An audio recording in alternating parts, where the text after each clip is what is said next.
Welcome back to channel Todopedia, dan di video kali ini kita bakalan bahas 3 saham metals, yaitu ADMR, Antam, dan Inco. Dan kita bakalan lihat ya gimana kinerja bisnisnya dan gimana prospek bisnisnya untuk kedepannya.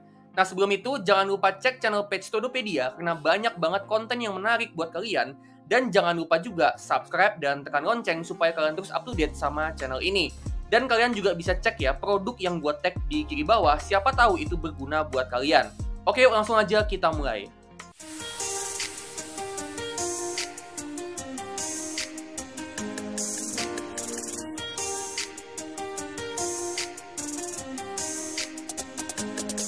Oke, pertama kita bahas saham ADMR. ADMR atau Adaro Minerals ini anak usahanya Adaro yang bergerak di bidang tambang batubara metalurgi dan smelter aluminium. ADMR dalam beberapa tahun terakhir ini masih terus ngembangin kapasitas mereka dalam memproduksi batubara metalurgi. Dan kita bisa lihat di sini ya kalau volume produksinya terus meningkat dari tahun ke tahun dan dengan tingkat pertumbuhan yang bagus banget. Nah, produksinya yang terus meningkat ini ngebuat revenue-nya ADMR ini bertumbuh pesat dalam beberapa tahun terakhir dan mereka juga bisa berbalik dari rugi jadi untung. Jadi ADMR ini pertumbuhan bisnisnya luar biasa pesat banget dalam beberapa tahun terakhir. Secara cash flow, ADMR ini juga mampu hasilin operating cash flow yang positif dan juga bertumbuh, dan free cash flow-nya juga udah positif. Ini bagus ya, artinya ADMR ini juga udah mampu hasilin uang kas masuk ke dalam bisnisnya, yang mana uang kas masuk ini nantinya bisa dipakai untuk investasi untuk terus bertumbuh ke depannya. Nah, untuk kondisi balance sheet-nya, ternyata ADMR ini punya uang kas yang udah lebih gede daripada total semua liabilities-nya, yang artinya dia bisa ngelunasin semua utangnya cukup dengan uang kasnya aja. Dan ini bagus banget ya, artinya ADMR ini perusahaan yang bisa dibilang nyaris nggak punya utang. Dengan pertumbuhannya yang luar biasa pesat, ditambah dengan cash flow-nya yang positif dan uang cash di dalam balance sheet-nya yang banyak dan mampu untuk ngelunasin semua utangnya, kedepannya ADMR ini saham growth yang menurut gua bagus banget dan masih punya potensi pertumbuhan yang luar biasa banget buat kedepannya. Kelemahannya itu cuma satu, yaitu ADMR ini nggak bagi dividen. Tapi menurut gua itu nggak masalah ya kalau dia nggak bagi dividen. Soalnya kan uangnya itu diputerin lagi buat pertumbuhan bisnis. Jadi meskipun nggak bagi dividen, tapi kedepannya potensi capital gain-nya bisa besar banget dengan bisnisnya yang bertumbuh pesat. Nah, secara valuasi, ADMR ini ada di price to earnings yang cukup murah, cuma 7 kali. Meskipun untuk price to book value-nya mahal, tapi ini bisa dijustifikasi dengan pertumbuhan bisnisnya yang pesat banget dalam beberapa tahun terakhir. Jadi menurut gue ya, meskipun PBV-nya ini hampir 3 kali, dan ini sebenarnya termasuk agak mahal, tapi menurut gue valuasinya ADMR ini dengan mempertimbangkan pertumbuhan yang luar biasa pesat banget, menurut gue ini cukup menarik untuk buy buat investasi. Kedepannya ADMR ini mau ngeluarin duit untuk investasi untuk ningkatin kapasitas produksi dari batubara metalurgi dengan ngembangin infrastruktur tambangnya. Dan juga mereka mau ngebangun smelter aluminium. Nah, dua komoditas ini punya kegunaannya masing-masing. Untuk batubara metalurgi ini digunakan di industri baja dan manufaktur, diantaranya untuk konstruksi dan juga untuk pembuatan bodi sama komponen mobil, termasuk mobil listrik atau EV. Sedangkan untuk aluminium ini digunakan untuk jadi bahan untuk ngebuat baterai mobil listrik atau EV. Jadi baik batubara metalurgi dan aluminium ini punya prospek yang cukup bagus dengan perkembangan industri mobil listrik dan juga dengan banyaknya proyek infrastruktur. Dan itu tentunya jadi potensi pertumbuhan yang besar banget buat ADMR. Sekarang kita bakalan hitung harga wajarnya saham ADMR dengan metode discounted cash flow. Pertama, untuk asumsi pertumbuhan untuk kedepannya, gue optimis sama pertumbuhannya ADMR kedepannya. Tapi karena dia perusahaan tambang yang cyclical, yang mana pertumbuhannya untuk kedepannya itu bisa naik turun, gue mau sedikit lebih konservatif untuk asumsi tingkat pertumbuhan untuk kedepannya. Jadi meskipun pertumbuhannya tadi kita udah lihat ya itu kencang banget dari beberapa tahun terakhir, gue mau asumsi yang lebih konservatif. Jadi gue asumsi pertumbuhannya itu sebesar 12%-an aja per tahun. Next, untuk valuasi price to free cash flow, ini cara kerjanya mirip dengan price to earnings. Nah, ADMR ini pertumbuhannya memang pesat banget dan memang layak dihargai di valuasi premium. Tapi dia juga perusahaan cyclical yang ada potensi bisnisnya itu bisa naik turun tergantung dari siklusnya. Jadi karena dia berpotensi untuk naik turun, kita mau valuasi yang lebih konservatif. Dan gua asumsi valuasi price to free cash flow itu 12 kali untuk tahun ke-10 nanti. Asumsi terakhir itu untuk return investasi yang kita mau. Nah, kita mau return yang tinggi ya, katakanlah 17% per tahun dari saham ADMR, karena ADMR ini bisnisnya sifatnya cyclical yang mana potensi resiko investasinya gede. Nah, karena potensi resikonya gede, kita mau returnnya juga yang gede. Nah, jadi dari asumsi ini ya, kita dapat ya, fair value dari saham ADMR itu sebesar 1.507. Jadi saham ADMR di harga 1.400 ini masih under value dari harga wajarnya, dan ini terbukti ya kalau valuasi price to earnings yang cuma 7 kali, ini valuasi yang cukup menarik untuk saham ADMR untuk tujuan investasi jangka panjang. Tapi pastiin kalian tetap analisa lagi secara lebih mendalam bisnisnya ADMR, dan pastiin kalian paham betul prospek bisnisnya ADMR sebelum kalian beli sahamnya. Oke, next kita ke saham berikutnya yaitu saham Inco atau Vale Indonesia. Vale Indonesia atau Inco ini bergerak di bidang pertambangan khususnya dalam produksi nikel. Mereka mengoperasikan tambang nikel di Sorowako, Sulawesi dan memiliki fasilitas pengolahan untuk menghasilkan nikel mate. Nah, produk nikel mate ini sangat penting ya buat industri stainless steel dan kini semakin relevan dalam pengembangan baterai kendaraan listrik atau EV. Dalam beberapa tahun terakhir, revenue-nya Inco ini tumbuh dengan tingkat pertumbuhan yang cukup bagus rata-rata 11% per tahun. Dan itu juga diikutin dengan net profit-nya yang bahkan pertumbuhannya lebih pesat daripada revenue-nya. Jadi Inco ini pertumbuhan bisnisnya bagus banget dalam beberapa tahun terakhir meskipun pertumbuhannya ini nggak terlalu konsisten. Secara cash flow, operating cash flow-nya positif dan trennya bertumbuh meskipun cukup fluktuatif. Untuk free cash flow-nya ini juga positif dalam beberapa tahun terakhir meskipun juga sangat fluktuatif. Tapi sebenarnya ini cukup bagus ya karena meskipun dia fluktuatif, ini berarti Inco ini udah mampu hasilin uang cash masuk ke dalam bisnisnya, dan uang cash masuk ini nantinya bisa dipakai buat investasi untuk ngembangin bisnisnya atau bisa juga buat bagi dividen. Terus secara balance sheet, Inco ini dalam kondisi yang bagus banget di mana uang cashnya ini bisa jauh lebih gede daripada total semua utangnya. Ini artinya semua utangnya Inco itu bisa dilunasin cukup dengan uang cashnya doang. Dan setelah itu, Inco ini masih punya sisa uang cash yang nantinya bisa dipakai buat pengembangan bisnis. Jadi balance sheet-nya Inco ini bagus banget kondisinya dan sangat mendukung Inco untuk terus bertumbuh ke depannya. Nah, terus gimana sih prospek bisnisnya Inco untuk ke depannya? Apa aja yang bakalan jadi katalis pertumbuhan untuk bisnisnya Inco? Yang pertama itu adalah permintaan nikel global.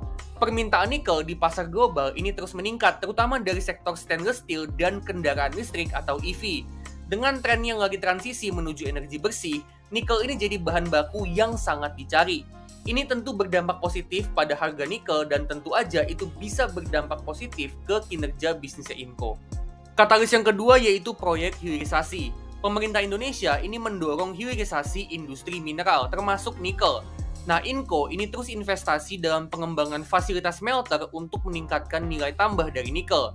Dukungan pemerintah Indonesia terhadap proyek-proyek hilirisasi ini menciptakan peluang bagi Inco untuk terus memperkuat posisinya di pasar nikel. Katalis yang ketiga yaitu volatilitas harga komoditas. Seperti halnya perusahaan tambang yang lain, Inco juga terpengaruh dari fluktuasi harga nikel di pasar global. Harga nikel ini bisa dipengaruhi oleh berbagai faktor ya, termasuk permintaan industri, kebijakan perdagangan, dan juga kondisi ekonomi secara global. Sekarang kita bakalan hitung harga wajarnya saham Inco dengan metode discounted cash flow. Nah, pertama, untuk asumsi pertumbuhan untuk kedepannya, gue cukup optimis ya sama prospeknya nikel buat kedepannya. Tapi meskipun begitu, karena Inco ini bisnis tambang yang sifatnya cyclical dan pendapatan sama labanya bisa naik turun, gue mau sedikit lebih konservatif. Jadi gue buat estimasi pertumbuhan yang nggak terlalu tinggi banget, yaitu sebesar 10% per tahun buat Inco.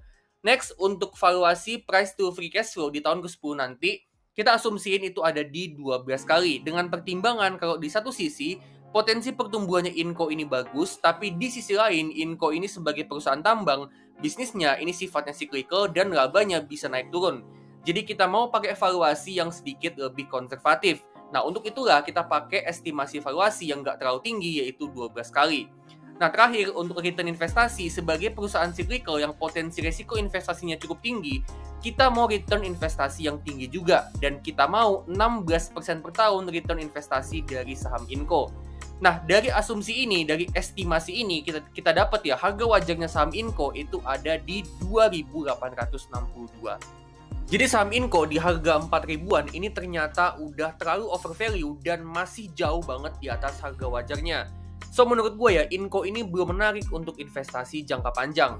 Nah, cuman pertanyaannya sekarang adalah apakah saham Inco itu bisa turun ke harga 2.800? Nah, menurut gue mungkin agak susah juga ya, tapi poinnya di sini adalah saham Inco ini udah overvalue, dan itu kelihatan di sini ya, di mana price to earnings-nya itu sampai 24 kali.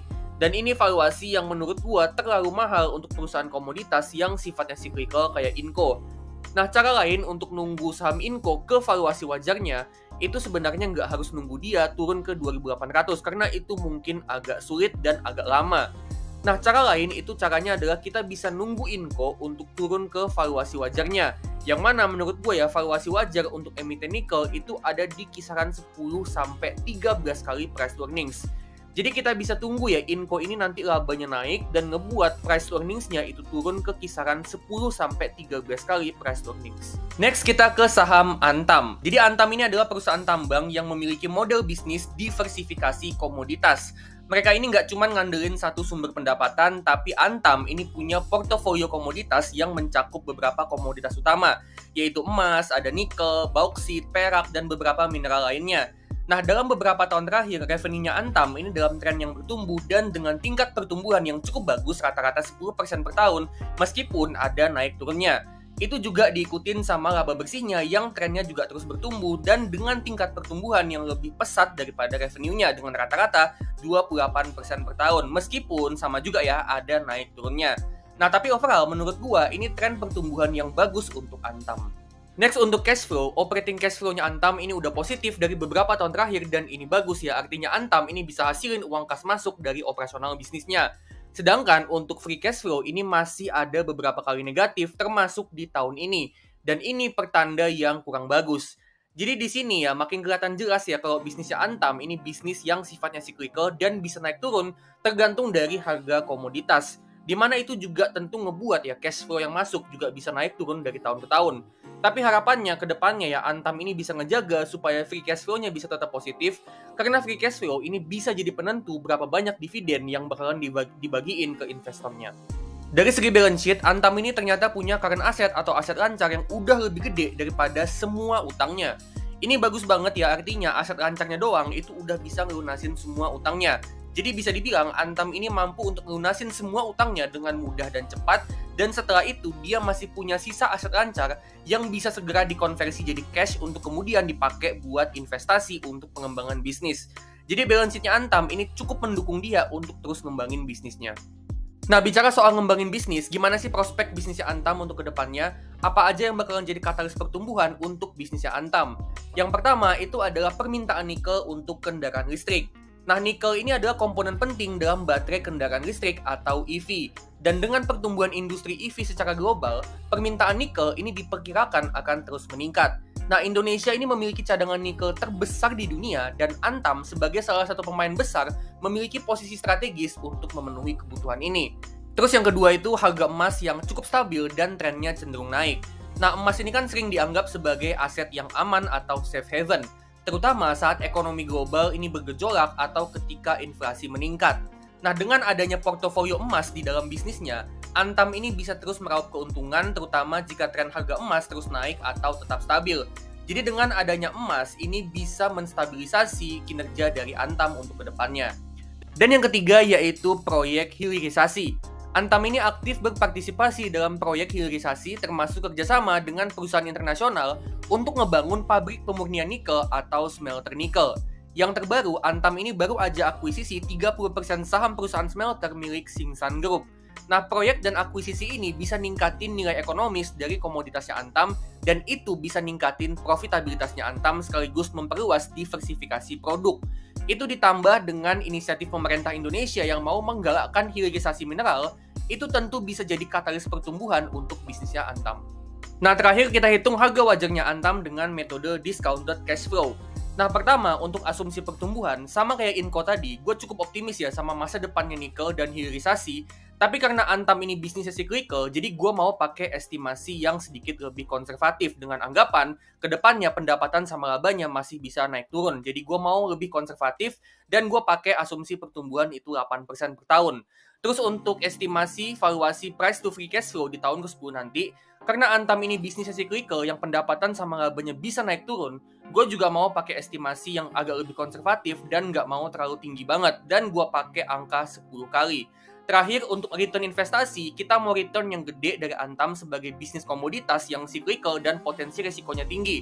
Jadi dari saham Antam, kita mau return yang gede sebesar 16% per tahun return dari saham Antam. Nah, dari sini kita dapat ya harga wajarnya saham Antam itu ada di 1.534. Jadi saham Antam di harga 1.585 ini masih sedikit lebih mahal dari harga wajarnya.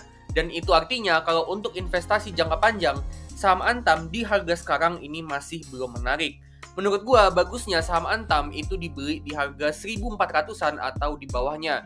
Dan karena kinerja bisnisnya Antam ini cukup fluktuatif, pastiin kalian pakai margin of safety ketika mau beli saham Antam. Oke, jadi itu dia ya saham-saham metals yaitu ADMR, Antam, dan Inco. Nah, kalau kalian suka sama video ini, klik like, bagiin ke teman-teman kalian, dan jangan lupa kasih super thanks supaya gue makin semangat untuk bikin konten yang menarik buat kalian. Disclaimer ya, ini bukan ajakan untuk jual beli, tapi ini cuman opini dan analisa gue aja. Keputusan tetap di tangan masing-masing dan tetap do your own research. Oke, kalau gitu gue pamit dulu dan sampai ketemu di video selanjutnya.